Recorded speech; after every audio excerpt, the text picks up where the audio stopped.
ఇక్కడ ఒక కిట్ మన దగ్గర ఉన్నది. ఆ స్క్రిప్ట్ మీరు చెప్పే ప్రయత్నం చేస్తాను. భార్యను కంట్రోల్ పెట్టడం ఎలా అనేది దానికి సంబంధించింది. అందులో ఆ యాప్ సెర్చ్ చేసినప్పుడు ఒకటోది సారీ మాకు తెలియదని వచ్చింది, రెండోది సమాధానం లేదు, మూడు మేము కూడా అదే శోధిస్తున్నాం వేరే యాప్లలో అని చెప్తా ఉన్నారు, నాలుగు మీకు తెలిసి ఉంటే మాకు కూడా తెలియజేయండి అని చెప్తున్నారు, ఐదో ఆన్సర్కి సంబంధించి మీరు జన్మంతా మీ జన్మలో మొత్తం ప్రయత్నించండి అని అంటున్నారు, ఆరోగ్య క్షమించండి అని. ఇది కాకుండా మరో యాప్ ఏమైనా సెర్చ్ చేయండి అనేది ఉంది. సో పెద్దలారా మిత్రులారా, సో ఇది ఒక కిట్గానే భావించండి. భార్యను భర్త కంట్రోల్ చేయడం, భర్తని భార్య కంట్రోల్ చేయడం అనేది సో ఆధిపత్య భావజాలానికి సంబంధించింది. అది పితృస్వామ్య వ్యవస్థ, మాతృస్వామ్య వ్యవస్థ యొక్క వైరుధ్యాల నుంచి వచ్చిందని మనం చెప్పుకోవచ్చు. భార్యాభర్తలు అడ్జస్ట్మెంట్తో ముందుకు వెళ్ళాల్సిన అవసరం అయితే ఉంది, మనం శాస్త్రీయంగా చెప్పుకోవాల్సి వచ్చినప్పుడు. ఎందుకంటే ముఖ్యంగా బాధ్యత లేని భర్తలు, కనీసం రూపాయి పనిచేయనటువంటి భార్యలు సమాజానికి అంత కరెక్ట్ కాదు. సో భార్యాభర్తల అండర్స్టాండింగ్ మీద ముందుకు వెళ్ళాల్సిన పరిస్థితి ఉంది. భారతదేశానికి ప్రధానంగా కుటుంబ వ్యవస్థ మెయిన్ అనేది మనం చెప్పుకోవచ్చు. సో అందుకోసం కుటుంబ వ్యవస్థని మనం ముందుకు బేస్ చేసుకొని ముందుకు పోవాల్సిన అవసరం ఉన్నది. సో ప్రధానంగా చాలామంది కుటుంబ పోషణకు సంబంధించి వచ్చినప్పుడు తినడానికి తిండి, ఉండడానికి ఇల్లు, కట్టుకోవడానికి బట్ట, విద్యా, వైద్యం, ఉపాధి, పిల్లల చదువులు, ఈ ప్రధానమైన నెలవారీ మెయింటైన్ చేసుకుంటూ ముందుకు వెళ్లాల్సిన అవసరం ఉంది. వాళ్ళు నచ్చినటువంటి వృత్తి, వ్యవసాయమా, పరిశ్రమల, వ్యాపారమా, ఉద్యోగమా, ఇంకొక రంగమా, ఈ రంగమైన వాళ్ళకి తెలిసినటువంటి రంగాల్లో వాళ్ళకు వచ్చినటువంటి విద్యలో, అది అకాడమిక్ విద్య కావచ్చు, లేకపోతే చదువుతో సంబంధం లేని వివిధ ప్రొఫెషన్స్ కావచ్చు. సో ఆ విధంగా సంపాదించుకుంటూ కుటుంబ పోషణ చేసుకోవాల్సిన అవసరం అయితే ఉన్నదని తెలియజేస్తా ఉన్నాను.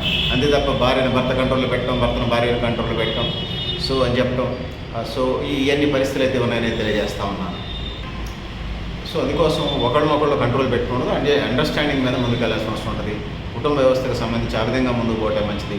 ఒకళ్ళు ఎక్కువ ఒకళ్ళు తక్కువ కంటే కొంచెం కూర్చొని మాట్లాడుకొని ముందుకెళ్ళటం వల్ల ఆ కుటుంబంలో మనం ముందుకెళ్ళే ఆస్కారం కనపడుతూ ఉంది. మనం సమాజంలో చూసినప్పుడు ఆల్కహాల్, మత్తు పదార్థాలు, మత్తు పానీయాల చాలా కుటుంబాలు నష్టపోయినటువంటి సందర్భాన్ని మనం చూస్తున్నాం. తెలంగాణ రాష్ట్రంలో కానీ భారతదేశంలో కానీ 30 నుంచి 50% మంది మహిళలే ఆ కుటుంబ పెద్ద యాజమాన్య బాధ్యతలు స్వీకరించినట్టుగా ఉన్నారు. ఎందుకంటే తాగి చచ్చిపోయిన మనం ప్రతి గ్రామంలో మనం చూసినప్పుడు 50% కంటే ఎక్కువ భర్తలు తాగి చచ్చిపోయినటువంటి ఈ మధ్యన మనం చూస్తూ ఉన్నాం. సో అందుకోసం పెద్దలారా మిత్రులారా, మహిళలు కూడా వాళ్ళ కర్తవ్యాలు నిర్వర్తించగలరు.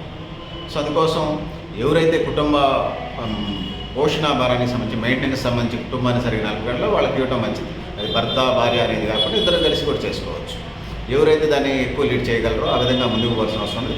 ఒక్కొక్క కుటుంబంలో ప్రత్యేక పరిస్థితి ఉంటుంది. ఒక్కోసారి నాన్న పెత్తనం ఉంటుంది, ఒకసారి అమ్మ లీడ్ తీసుకుంటుంది, ఒకసారి అక్క ఫాలోఅప్ చేయగలదు, ఒకసారి అన్న కుటుంబాన్ని నడిపించగలదు, ఇవన్నీ ఉంటాయి. సో ఆ విధంగా ఉమ్మడి కుటుంబాలకు సంబంధించి ఇప్పుడు వచ్చినటువంటి చిన్న కుటుంబాలు వచ్చినాయి, ఉద్యోగాలు వచ్చేసినాయి, ఇవన్నీ ఉన్నాయి కాబట్టి సో వాళ్ళు ఇద్దరు భార్యాభర్తలు ఉద్యోగస్తులు అయితే ఒక పద్ధతిలో ముందుకు వెళ్ళాల్సి ఉంటుంది. భార్యాభర్తలు ఉద్యోగస్తులు అయితే ఇంట్లో పని మనిషి పెట్టుకోవాలి. హౌస్ వైఫ్ భార్య అనుకోండి, ఇంట్లో భార్య పని చేయాల్సి ఉంటుంది. భార్యకు ఉద్యోగం ఉంది, భర్తకు అనుకోండి, ఇంకో పద్ధతిలో ఆ ఇంటి కార్యక్రమాలు చూసుకోవాల్సిన అవసరం అయితే ఉన్నది. సో భార్యాభర్తలు ఇద్దరు కూర్చొని ముందుకు పోవటం వల్లనే ఆ కాపురం, ఆ కుటుంబం ముందుకి 100 ఏళ్ళు కొనసాగడానికి ఆస్కారం ఉంటుంది. దాంతోపాటు చాలామందికి పెళ్ళికి ముందు లవ్ అఫైర్స్ అయ్యి అంటారు. సో నేను ఒక బెస్ట్ ఫార్ములా చెప్తాను. చాలా లైఫ్లో కేస్ స్టడీస్ నేను చూసినప్పుడు పెళ్లి కాకముందు నా జీవితంలో ఏ లవ్ స్టోరీ లేదని చెప్తూ ఉంటారు, వేదారు కలుస్తూ ఉంటారు.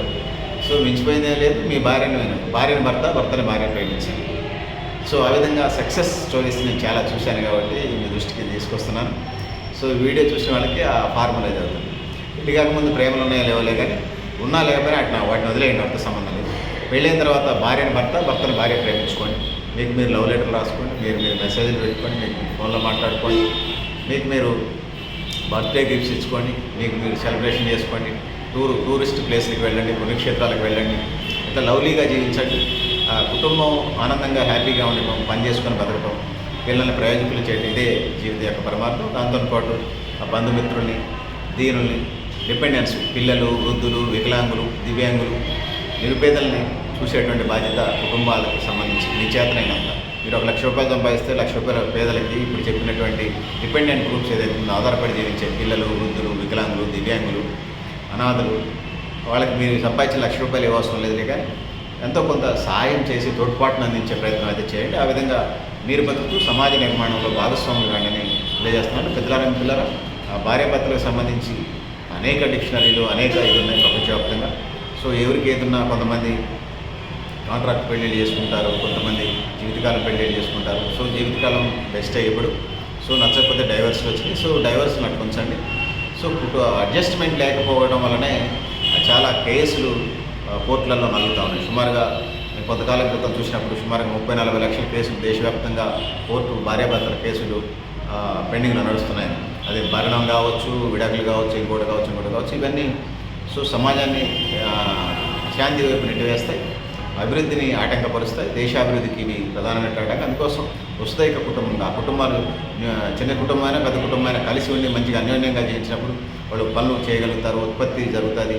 ఆ విధంగా జాతీయ ఉత్పత్తి జాతీయ ఆదాయం తలసరి ఆదాయం పెరగడానికి ఆస్కారం ఉంది. కాబట్టి కుటుంబ జీవనానికి సంబంధించి పాలక ప్రభుత్వాలు కూడా కొంత సపోర్టివ్గా ఉండాలి. వాళ్ళకి సంబంధించి ఆర్థిక లేకపోతే కరోనా లాంటి సమస్యలు వచ్చినప్పుడు అండదండగా ఉండి కుటుంబాలకే ప్రజలకు అండదండగా ఉండటం వల్ల సమాజ నిర్మాణం సక్రమంగా జరుగుతుంది. ఆ విధంగా ముందుకు పోవడానికి ఆస్కారం ఉంటుంది. కాబట్టి సో దాంతో పాటు ఉపాధి మార్గాలు, స్కిల్ డెవలప్మెంట్ ప్రోగ్రామ్ పేరుతోని లేకపోతే ఇతర పేరుతోని విద్యా ఉపాధి మార్గాలని లేకపోతే ఉద్యోగాలకు సంబంధించి అవన్నీ ఏర్పాటు చేయడం ఒక పాలకుల బాధ్యతగా ఉంటుంది. తద్వారా ప్రజలు మంచిగా జీవించడానికి ఆస్కారం ఉంటుంది. ఆ వైపుగా పాలకులు కూడా వాళ్ళ కర్తవ్యాలు వాళ్ళు నిర్వర్తించాల్సిన అవసరం అయితే ఉందని తెలియజేస్తున్నాను.